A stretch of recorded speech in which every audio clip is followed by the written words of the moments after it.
कालचा अर्धवट राहिलेला आज व्हिडिओ कंप्लीट करूया. तर आलेली आहे ह्या निसर्गाच्या सानिध्यात आणि खुशियों का खजाना म्हणलं तरी हरकत नाही. छोटंसं फूल आमच्या जिजानी मला आणून दिलेलं आहे आणि जिजा म्हणजे माझी नात आहे. ह्या दोन्हीही माझ्या नाती आहेत. आमच्या थोरल्या दिरांच्या नाती आहेत ह्या माधुरीच्या मुली. आणि मी दाखवते तुम्हाला शेतकऱ्याला जे बाजारात टोमॅटो 50 रुपये किलो आहेत ते बघा शेतकऱ्याचे. आणि पिकाचा टोमॅटो नाही आहे, पिकाचं टोमॅटो नाही आहे. हे माधुरीने आमच्या असं शेतात लावलेलं आहे घर खर्चापुरतं म्हणून. आणि असं सतत उद्योग आमच्या माधुरीचा असतोच.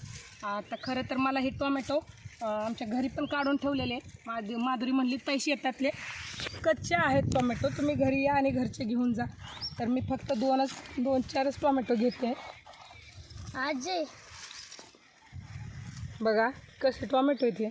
आणि हे किडकी मिडकी जरी टोमॅटो असले तर हे असेच खाल्लं पाहिजेत. पिकाचं जे येतं उत्पन्नाचं तर ते नाही खाल्लं पाहिजेत, कारण त्याला खूप जास्त फवारणी असते. आणि जे थोड्या प्रमाणात लावलेलं असतं तर त्याला आपण फवारणी करू शकत नाही. माधुरीची ही आंब्याची लाईन आहे, तिनं पुढं देखील आंबे लावलेले आहेत आणि सगळे आंबे तिथे चांगले आलेले आहेत. आणि ह्या बघा आंब्याला मोहर किती आलेला आहे. तर इथं 2-4 झाड आहेत पण त्याला टोमॅटो भरपूर आलेले. आणि 40 रुपये किलो 50 रुपये किलो असे शुक्रवारच्या बाजारात टोमॅटो होते. पालकाची जोडी मात्र खूप स्वस्त होती. 5ला 1, 10ला 2 अशा पालकाची जोड्या होत्या. तरी मापाचाच पालक घेतला आहे मी, कारण आहे ना मी येताना आपण हवऱ्यासारखं घेऊन जातो आणि मग परत फ्रीजमध्ये पण जागा पुरली पाहिजेत की. हां बोल. तुला सांग का? हां सांग ना. ही शेतातलं सारं काम महिलाच करतात. महिला म्हणजे कोण करतं ग? आई आई करते. अजून कोण करतं? आजी करते. गणेशराव काय करतो? आणि दारी कोण धरतो? पप्पा धरतात. दारी पप्पा धरतात. जी जास्त कष्टाची कामं आहेत दारी वगैरे तर ते सगळे पुरुष करतात. तर कोणतंही क्षेत्र असं नाही की ज्या क्षेत्रात महिला बरोबरीने काम करू शकत नाहीत. तर शेती हे सुद्धा क्षेत्र असंच आहे की त्या क्षेत्रात महिला पुरुषांच्या खांद्याला खांदा लावून काम करतात. आता हरभऱ्याची भाजी फुटण्यासाठी शेतात आलेलो आहोत. थोडंसं हरभऱ्याची भाजी जास्त नाही घेणार आहे मी, थोडीच घेणार आहे, वाळवण्यासाठी वगैरे नाही की जाऊन प्रत्येक सीजनचं काहीतरी थोडंफार पोटात गेलंच पाहिजे. म्हणून ही हरभऱ्याची भाजी, सुकी हरभऱ्याची भाजी करायला तव्यात खूप छान लागते. तर हरभऱ्याची भाजी कशी फोडायची मी तुम्हाला दाखवते. दर ग पिशवी. आता ही अशीच टाकू. तर हरभऱ्याच्या झाडाचा सुरुवातीचा 2 पानाचा शेंडा हा खुडला जातो. शेंडा खुडल्यामुळं तो खूप जास्त झाला. 2 पानाचा शेंडा खुडल्यामुळं काय होतं की हरभऱ्याला तिथून 2 फुटवे तयार होतात आणि परत त्याचं उत्पन्न जास्त निघण्यास मदत होते. सुरुवातीला हरभऱ्याचं भाजी खुडायला सुद्धा जी भाजी तुम्ही खुडचाल तर त्यातली अर्धी भाजी मालकाला द्यायची आणि अर्धी भाजी ज्याने खुडली त्याला द्यायची असते. पण आत्ता सध्या असंच तुम्ही तोडून घेऊन जा म्हणलं तरी कोणीसुद्धा तोडायला येत नाही, कारण आता मजुरी एवढी वाढलेली आहे की बायकांना वाटतं मजुरीने जावं आणि थोडीशी हरभऱ्याची भाजीच म्हणलं तर 10-5 रुपयाची आणायची आणि खायची. ही सिच्युएशन सध्या झालेली आहे. आणि 1 हरभरा गहू आहे हा आपला आणि गहू कुठंतरी निसवला आहे, कुठंतरी तसाच राहिला आहे. तर उद्या संक्रांतीसाठी म्हणून मला गव्हाच्या 2-4 डोंब्या लागणारच आहेत. तर मी घेत आहे 2-4 डोंब्या. आता शेताचा येडा करून झालेला आहे आपल्या. खालच्या 2 त्या मोकळ्याचे आहेत तर काय ऊस लावायचे त्यांना बोला बघूयात आता कधी लावता येत ते. आणि जायचं आहे आम्हाला आता आमच्या मिस्टरांच्या आत्याला भेटायला. अगं त्याच्यावर पाय देतात का जुई जिजा. आणि चाललेलो आहोत आमची दिंडी. आता आम्ही वर चाललेलो आहोत. चला चला. हे जिजा काय करते? अगं घास कापते. कोणी सांगितलं तुला घास कापायला? मम्मीने. कोणाला कापते घास? कोणाला टाकणार आहे? शेरडांना होय का करडांना? बघा शेतकऱ्यांची पोरं, त्यांना काही सांगावं शिकवावं लागत नाही. पाण्याची नवीन सिस्टम आमच्या बाहेर माहीत नव्हतं, त्याच्या अंगावर पाणी सगळं. बाया काय केलं माहित होतं पण ही प्रेशर आहे पाणी चालू असेल ती. मोटर आहे. आता दिंडी आमची वरती आलेली आहे आणि हे बघा हे तळ्याचं पाणी आहे. आणि हे पण आमच्या शेतातलं छोटंसं तळ आहे, तिकडंपर्यंत आहे. पावसाळ्यात हे गच्च भरलेलं असतं. पण वरच्या तळ्यातून पाईपलाईन करून आम्ही इकडं आणलेली. ज्यावेळेस आम्हाला पाणी कोणाला घ्यायचं नसेल तर ह्या तळ्यात हे पाणी सोडून देण्यात येतं. आणि हे असं पाणी सोडल्यामुळं खाली ह्या भराव्याच्या खालीच आमची विहीर आहे, तर त्या विहिरीला पाणी सुटतं. बघा कसं सुंदर दिसतंय ते. अरे बोरं गोळा करायच्यात का नाही आता? करा पटापटा थोडीशी गोळा. बुरकुट झाले आता, वाळून गेलेत बोरं. आणि आमच्या अण्णांचे कांदे आहेत इथं. कसला कांदा आहे? गुलाबी आहे ना?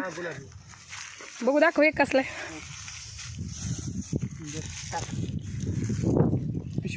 हे कांदा नाही घ्यायचा आपल्याला, हातात आहे कांदा. कांदा भरपूर होईल की. हा 2 तुकड्यातला आहे कांदा. 1.5 एकरातला. हो 1.5 एकरातला आहे. वरती आलेलो आहेत आम्ही आता.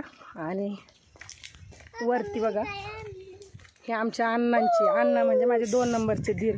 हाकल ग पाखरं जुईडे. बघू तुला येत आहेत का?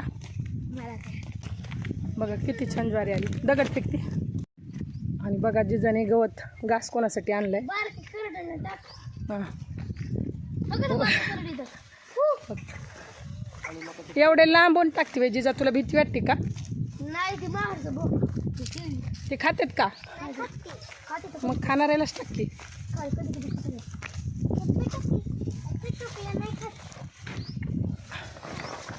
चांगली एक वैरण आणली जिजाने.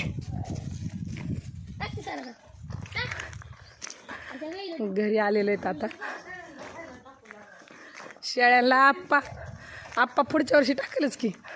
त्यांच्या आत्याची भेट घेऊन आलो होतो आम्ही आता. आणि उपास सोडायला मी रानात आणलं होतं.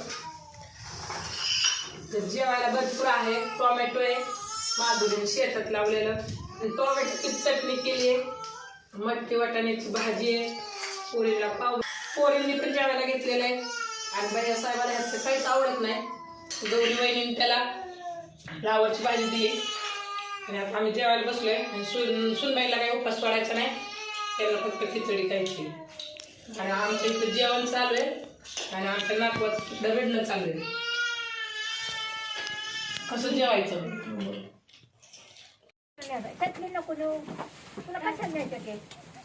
दादा कुठे गेले तर? कुठं पाठवायचे ते बोर ताना भाऊ? आणि त्याच्यासाठी एवढं पॅकिंग होय. स्वामी समर्थ.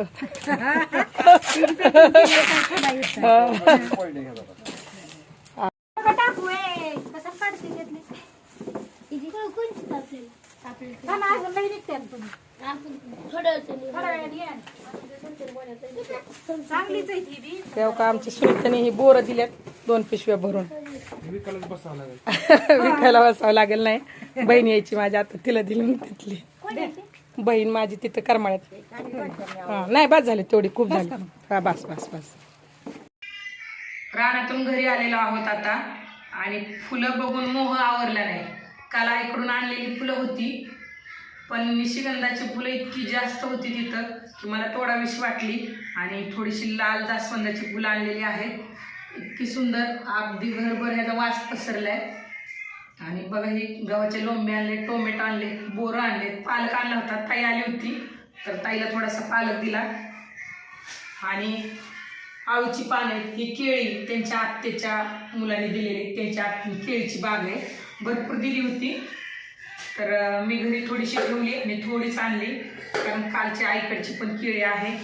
आणि ही बोरं आमच्या वाटेकऱ्याची बोरं आहेत बघा. बोरं देताना इतकी बोरं दिलेत. आमच्या राही आत्या आहेत, त्यांचं लय मन मोठं आहे, भरपूर बोरं दिलेत त्यांनी आम्हाला. मी आता ह्याच्यातली बोरं आमच्या ताईला दिलेली आहेत. तर बघा जेवढं राही आत्याचं मन मोठं आहे तेवढंच त्यांच्या सुनबाईचं म्हणजे आमच्या सुनीताचं मन मोठं आहे. किती बोरं दिलेत. मकर नानसपुरेचं एक डायलॉग आहे बघा, ज्याचा असतं मन साप त्याला देव देखील देतो झुकतं माप. तर त्यांच्या ह्या बोराला चांगला दर यावा अशी मी इच्छा व्यक्त करते. आणि माझा हा व्हिडिओ शेवटपर्यंत बघितला त्याबद्दल तुमचे खूप खूप आभारी आहेत. भेटूयात आपण पुढच्या व्हिडिओमध्ये. तोपर्यंत हसत राहा, आनंदी राहा. थँक्यू.